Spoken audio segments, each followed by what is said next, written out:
साथियों नमस्कार, मैं बकलोल बाबा स्वागत करता हूं आपका अपने इस नए वीडियो में। तो दोस्तों कैसे हैं आप? उम्मीद करता हूं आप लोग बहुत अच्छे होंगे।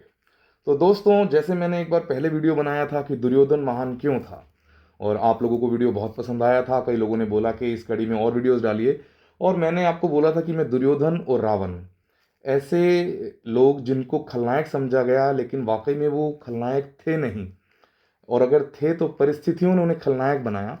तो सिक्के का वो दूसरा पहलू आज दोबारा मैं लेकर आपके सामने आ चुका हूं, और आज हम बात करने जा रहे हैं रावण की। अब क्योंकि रावण की कहानी इतनी बड़ी है, इस पर बात करने लगे तो सालों गुजर जाए, रावण की महागाथा खत्म नहीं होगी। ठीक है, तो इस वीडियो को क्योंकि लंबा ना हो, हम इसको पार्ट्स में बनाएंगे, छोटे छोटे पार्ट्स में इसको डिवाइड करके इस वीडियो को तैयार करेंगे। राइट, तो आज हम बात करेंगे रावण के जन्म की। ठीक है दोस्तों, तो जैसा कि आप सब लोग रावण का नाम तो बहुत अच्छे से जानते हैं। राइट, कुछ लोग आप मानते हैं कि रावण बहुत बड़ा ज्ञानी था, बहुत अच्छा उसको वेदों का, पुराणों का, उपनिषदों का ज्ञान था। कुछ लोग कहते हैं कि रावण जो है वो एक बुराई का प्रतीक था, दशहरा पे उसको जलाते हैं, बुराई पर अच्छाई की विजय हुई, बुराई हार गई, अच्छाई जीत गई, इस तरह की बातें करते हैं। तो कह सकते हैं कि अधिकतर लोग रावण को एक खलनायक ही मानते हैं। ठीक है, तो दोस्तों सबसे पहले आपको ये बताना जरूरी हो जाता है कि रावण का नाम रावण नहीं था जन्म के समय। राइट, जब रावण के जन्म की बात कर रहे हैं तो इस बात को बताना बहुत जरूरी है। रावण का जन्म के समय असली नाम दशग्रीव था। दशग्रीव। राइट, रावण जो उनका नाम पड़ा, महादेव की उन्होंने तपस्या करी थी, और महादेव की तपस्या कर कर 2 वर उन्होंने मांगे थे महादेव से कि महादेव मुझे कुछ देना ही चाहते हो तो मुझे 2 चीजें दीजिए। एक तो मेरा नाम दशग्रीव, हमारे पिता ने हमारा नाम बहुत अच्छा नहीं रखा किसी भी भाई बहन का, तो मुझे एक ऐसा नाम दीजिए कि सदियों तक लोग उस नाम को याद रखें, उस नाम का गुणगान करें। तो महादेव ने उनका नामकरण संस्कार किया था, उसको नाम दिया था रावण। तो ये रावण जो नाम है ये महादेव के द्वारा दिया गया नाम है, जो कि दशग्रीव उनका नाम था। राइट, और दूसरा उन्होंने वरदान मांगा था कि महादेव मुझे कोई ऐसा हथियार दीजिए कि जिस हथियार को लेकर जब मैं रणभूमि में निकलूं तो शत्रुओं की ऐसी हाहाकार मचे कि शत्रु मेरे सामने घुटने टेक दें, हार जाएं। तो दूसरा हथियार जो उनको महादेव ने दिया था, जो रावण का फेवरेट हथियार था, वो था चंद्रहास। राइट, तो आप समझ गए हैं कि रावण का नाम रावण कैसे पड़ा। अब बात करते हैं इसके और डिटेल्स में। तो रावण के जो पिता थे वो थे ऋषि विश्रवा। बहुत बड़े ऋषि थे, बहुत बड़े ऋषि। ठीक है, रावण के पिता बहुत बड़े ऋषि मुनि थे। रावण की मां का नाम था कैकसी। ठीक है, जो कि एक असुर थी। ठीक है, अब आप सोचेंगे कि यार रावण की माँ एक असुर थी, रावण के पिता इतने बड़े पंडित कह सकते हो, ब्राह्मण कह सकते हो, तो उन्होंने एक असुर से शादी क्यों की? राइट, तो दोस्तों यहां मैं बता दूं कि उन्होंने, विश्रवा ऋषि ने रावण की माँ क्या किसी से शादी करी ही नहीं। जी हां दोस्तों, उन्होंने कभी उनसे शादी करी ही नहीं, और सिर्फ कैकसी से ही नहीं। आज आपको ऐसी ज्ञान की बात बताता हूं जो आपको बहुत कम जगह जानकारी उपलब्ध होगी। आप सब लोगों ने रामानंद सागर के जो एपिसोड देखे हैं इसके रामायण के, उनमें इन चीजों को नहीं बताया गया। ठीक है, तो हम तो इसलिए हमारा नाम बकलोल बाबा है, आपको वो ज्ञान देते हैं जो कि आपको कहीं मिलेगा ही नहीं। ठीक है, तो रावण की जो मां थी कैकसी, उसकी 2 बहनें और थी। ठीक है, एक सबसे बड़ी कैकसी, उसके बाद छोटी बहन का नाम राका, और जो सबसे छोटी थी उसका नाम था पुष्पोटका। ये तीनों जो बहनें थी, ये लंका के जो राजा रहे सुमाली, रावण के नाना, उनकी बेटियां थी। ठीक है, तो अब क्या है, अब आप कहोगे कि यार ये नाम तो हमने पहली बार सुने हैं। आपने सिर्फ रावण के परिवार में 4 नाम सुने होंगे, शायद 6।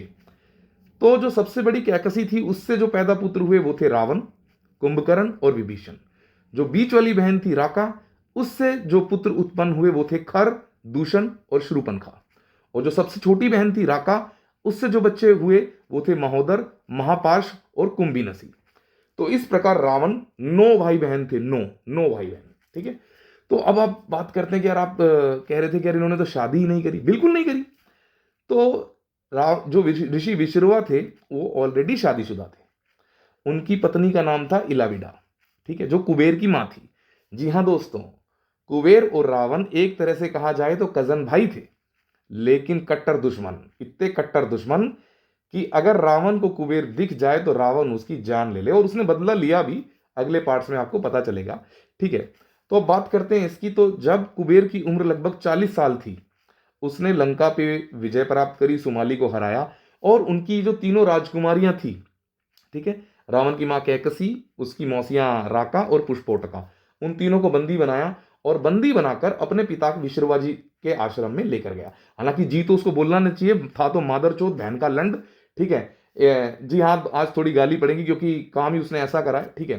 तो तीनों बच्चियों को अगवा कर कर कुबेर विश्रवा ऋषि के आश्रम में लेकर गया कि यहाँ सेवा करो और आश्रम की सेवा पानी ये सब करो। तो दोस्तों आप सब जानते हैं, आप इतने समझदार हैं कि सेवा किस किस प्रकार से की जाती थी, ठीक है। अब वो छोटी छोटी बच्चियां हैं, छोटी छोटी बच्चियां। कुबेर की उम्र उस वक्त 40 साल थी, ऋषि विश्रवा की उम्र तकरीबन 60 या 60 से कुछ ज्यादा रही होगी, ठीक है। और जो रावण की मां कैकसी उस वक्त पर थी, उसकी उम्र थी मात्र 13 साल, 13 ईयर्स। उससे छोटी बहन जो राका थी, उसकी उम्र थी मात्र 12 साल, 12 ईयर्स। सबसे छोटी बहन जो पुष्पोटका थी, उसकी उम्र थी मात्र 9 साल, 9 साल, ठीक है। अब इन तीनों को जब आश्रम में उन्होंने रख दिया कि यहां रहो, सेवा करो, तो ऋषि विश्रवा ने उन छोटी छोटी बच्चियों के साथ, छोटी छोटी बच्चियों के साथ बलात्कार किया। उस बलात्कार की ही जो मैंने नाम गिनाए आपको, रावण, कुंभकर्ण, विभीषण, खरदूषण, शूर्पणखा, महोदर, महापाश और कुंभीनसी, ये 9 औलादें, ये सब की सब बलात्कार से उत्पन्न औलादें हैं। ऋषि विश्रवा ने इनसे कभी शादी नहीं करी, नाजायज औलादें थी जो छोटी छोटी बच्चियों के बलात्कार के द्वारा उत्पन्न की गई, ठीक है। और ऐसा नहीं कि इनको आश्रम में आ गई हैं तो इनको सब सुख, नहीं दोस्तों, नहीं, ये असुर थे, ठीक है। इन असुरों को रावण, इनका जो पिता था विश्रवा, उसका मेन जो आश्रम था उसकी साफ सफाई करना, गाय भैंसों का दूध, गोबर, ये सब काम करना, बागों को देखना, सब्जियों की फसलें जो हैं उनको देखना, इनके इस प्रकार से नौकरानियों के काम थे दिन में, और रात में आप समझ गए, ठीक है। तो ऋषि विश्रवा ने इस प्रकार से इतना इनका बिचारी बच्चियों का उपभोग किया। छोटी छोटी बच्चियां जो अपने राज्य की राजकुमारियां थी, उनको एक नौकर की तरह रखा, जिनको आश्रम के अंदर सिर्फ काम साफ सफाई के लिए जाने की इजाजत थी। इनके रहने के लिए इतनी छोटी एक कुटिया बनाई गई आश्रम की धरती से बाहर, जिसमें ये तीनों बहनें अपने 9 बच्चों के साथ रहा करती थी।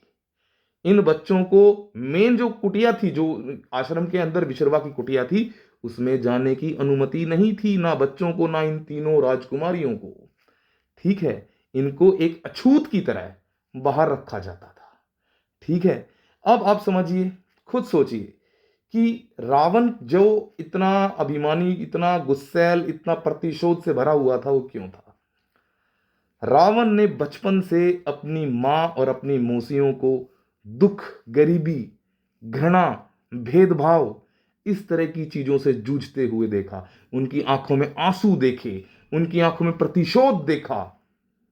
तो जिस बच्चे का जन्म ही बलात्कार से हुआ है, जिसने जीवन भर दुत्कार ही सही है, ठीक है, उस बच्चे से आप क्या एक्सपेक्ट करोगे यार?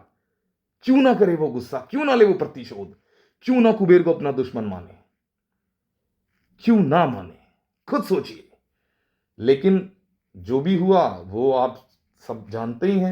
इतने बड़ा महाकाव्य जो है रामायण, उसमें रावण की क्या गाथा है और रावण ने क्या अचीव किया, ठीक है। अब आप में से कुछ लोग कहेंगे कि यार इनको जब अंदर जाने की परमिशन नहीं थी, इनको ऋषि इतना वो देखते नहीं थे, रावण तो इतना बड़ा ज्ञाता था, उसको तो सारे वेद, उपनिषद और ये जितने भी ये सब थे, सब उसको कंठस्थ याद थे, सब उसको हवन यज्ञ करना सब कुछ अच्छे तरीके से आता था, बिल्कुल आता था।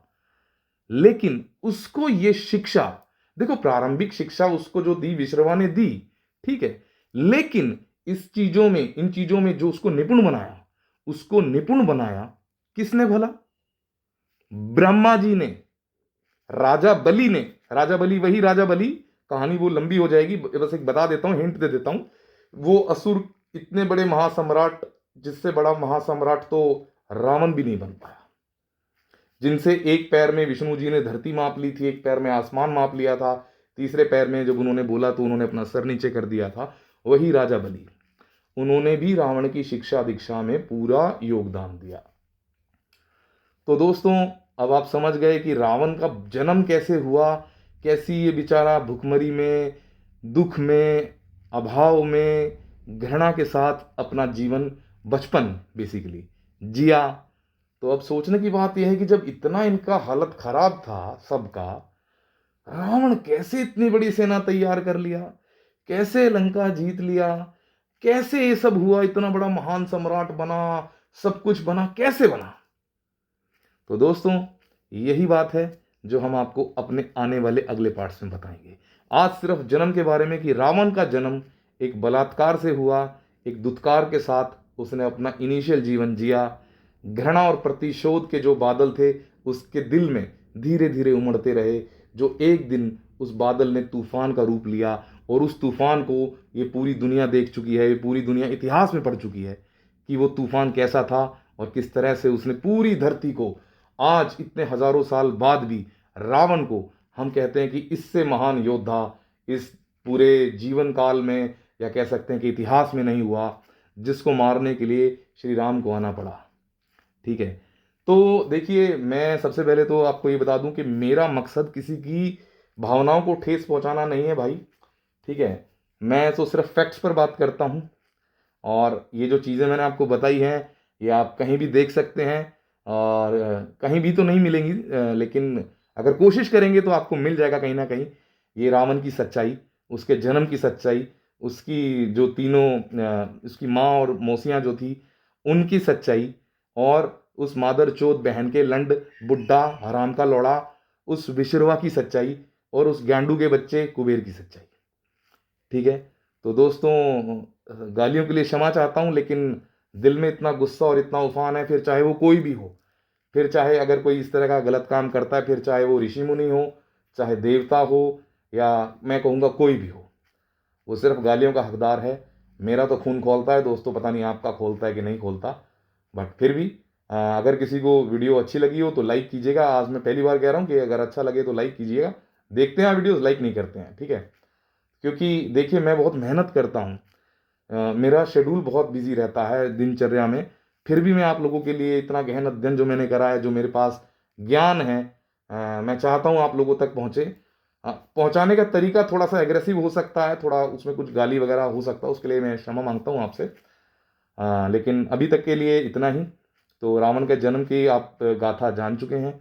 आगे क्या हुआ, अगले पार्ट्स में कैसे होगा, राम से इनका इंटरेक्शन कैसे होगा, सीता माता के बारे में बहुत सारी किंवदंतियां हैं, अनेक प्रकार की रामायण है, सिर्फ इंडिया में ही नहीं। ठीक है, श्रीलंका में अलग तरह का रामायण चलता है, इवन थाईलैंड में भी रामायण को माना जाता है। राइट, तो हर देश में अलग अलग अलग अलग वर्जन हैं रामायण के। तो मैं कोशिश करूंगा कि आपको सभी के बारे में जानकारी दूं, सभी से अवगत कराऊं। अभी के लिए दोस्तों नमस्कार, मस्त रहें, स्वस्थ रहें, अस्त व्यस्त मत रहें। Take care.